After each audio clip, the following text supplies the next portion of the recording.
Do you ever feel like you're behind in life? Because I do.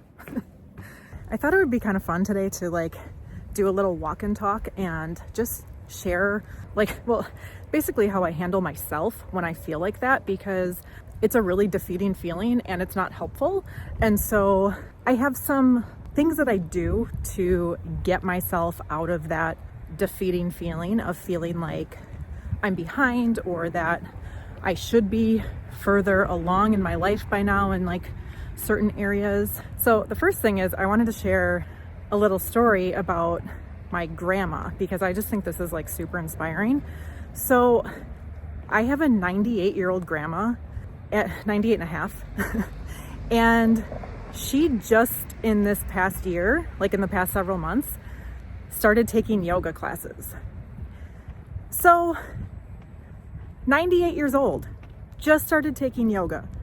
It's never too late to try something new. Another person I think of is Egypt Sherrod.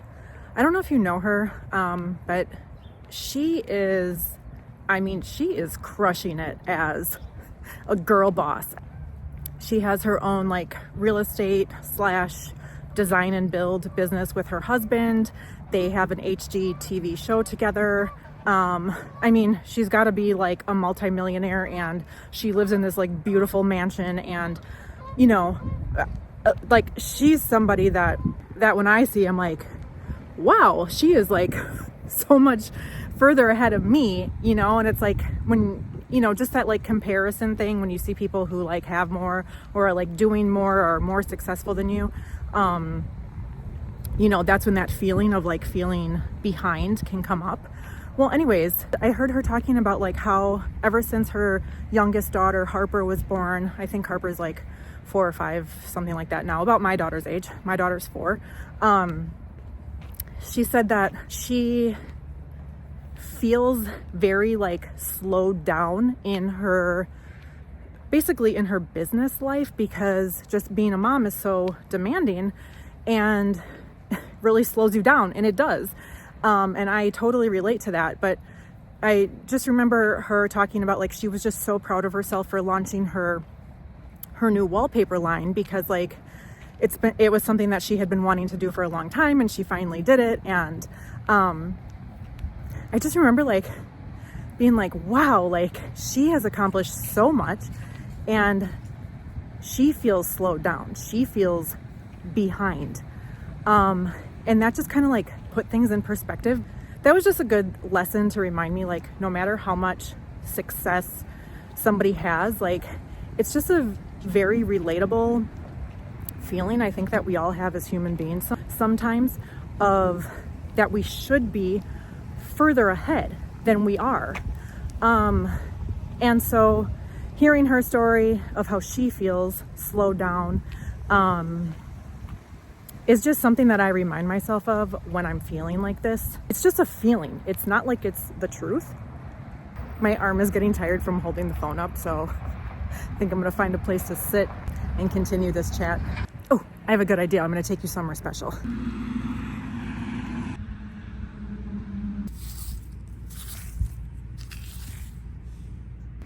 Okay, so I think about it like this. I think of this quote that I heard from Abraham Hicks, who said, it's never done.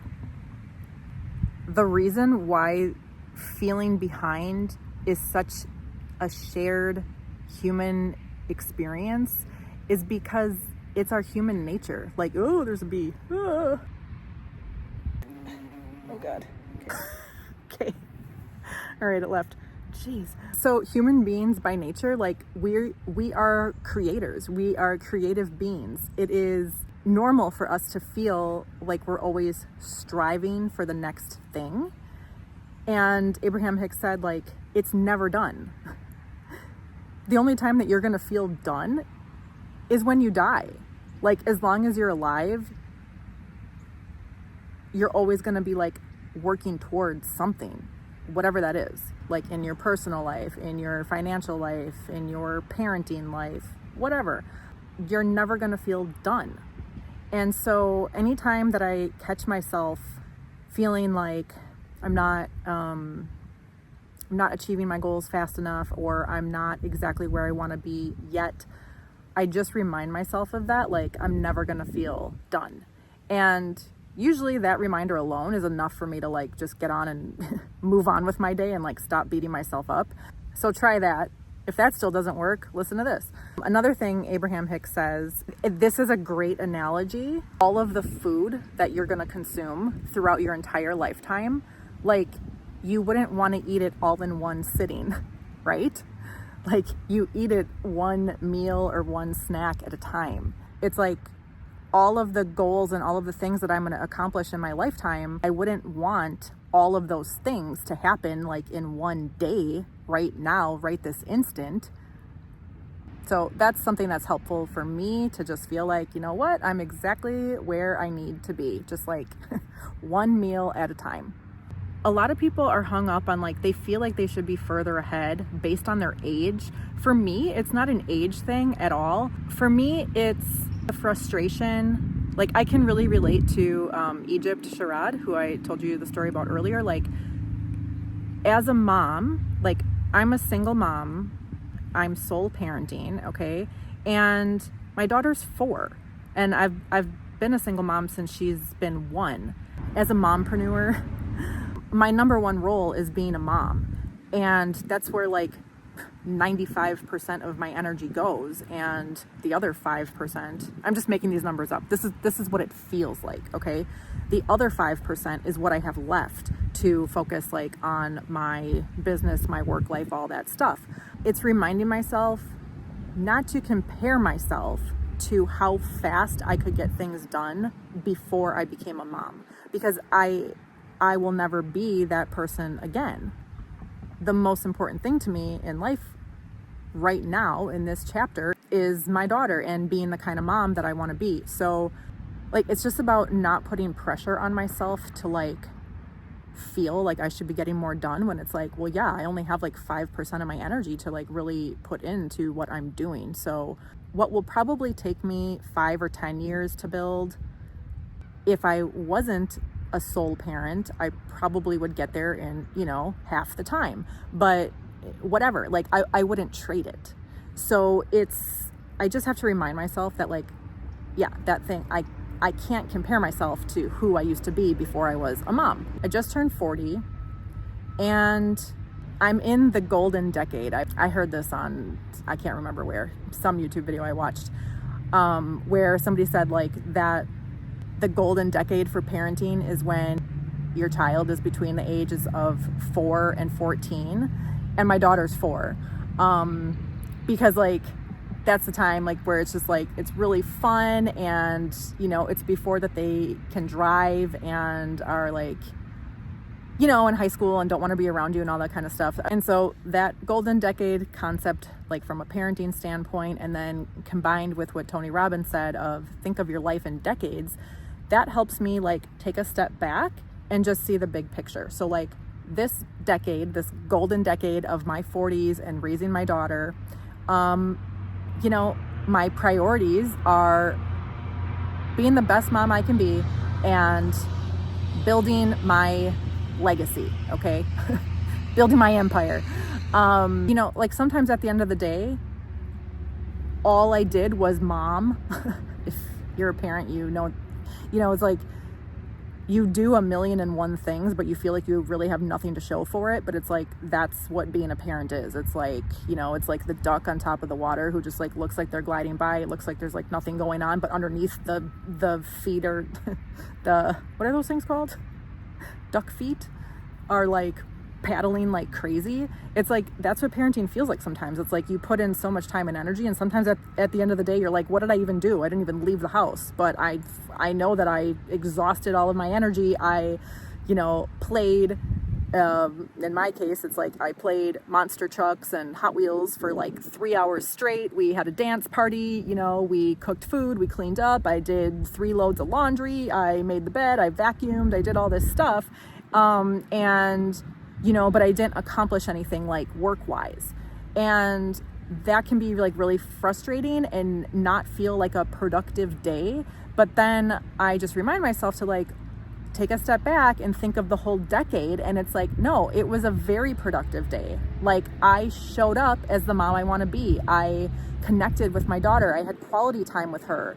I did a social media detox. I put my phone away. I didn't let that distract me. I spent time taking care of our home and, you know, doing like the nurturing things. And so, and you know, sometimes it's like not just a day. Sometimes there's like a week like that. Like when my daughter is sick and she can't go to school, and, you know, I have to reschedule my clients. I have to just totally put my work on hold for like a week unexpectedly.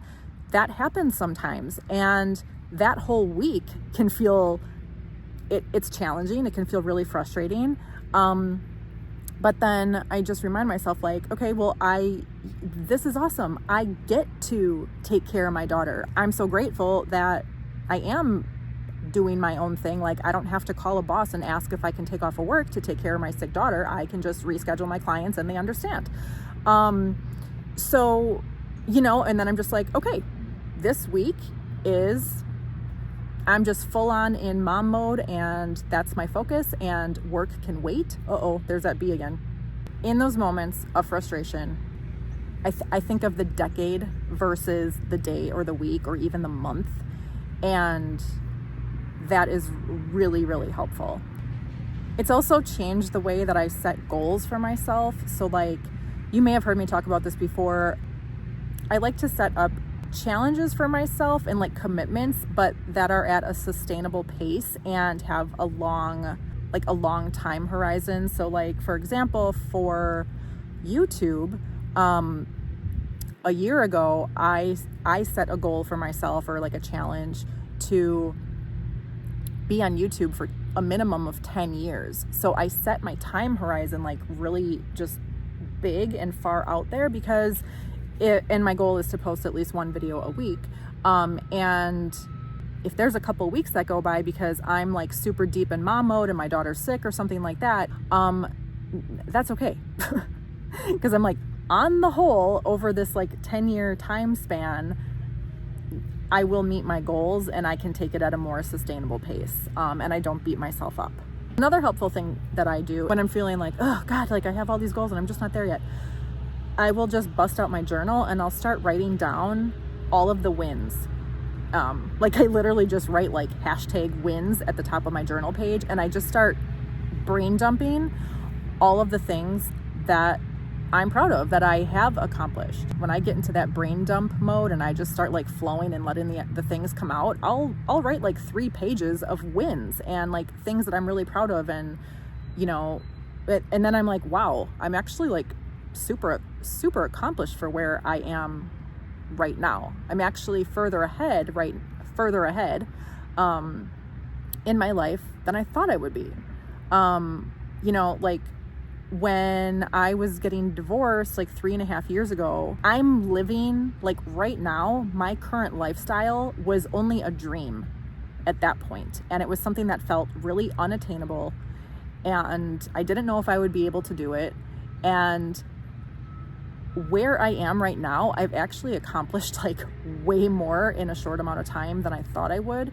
And so also just like reminding myself of that is really helpful in just being like, it's okay. Like there is no such thing as behind, okay? Like you are where you are. All we ever have in life is this moment. A good book about that is The Power of Now by Eckhart Tolle. I don't know, people pronounce his name differently. I say Eckhart Tolle. Tell me in the comments, do you say Tolle or Tolle?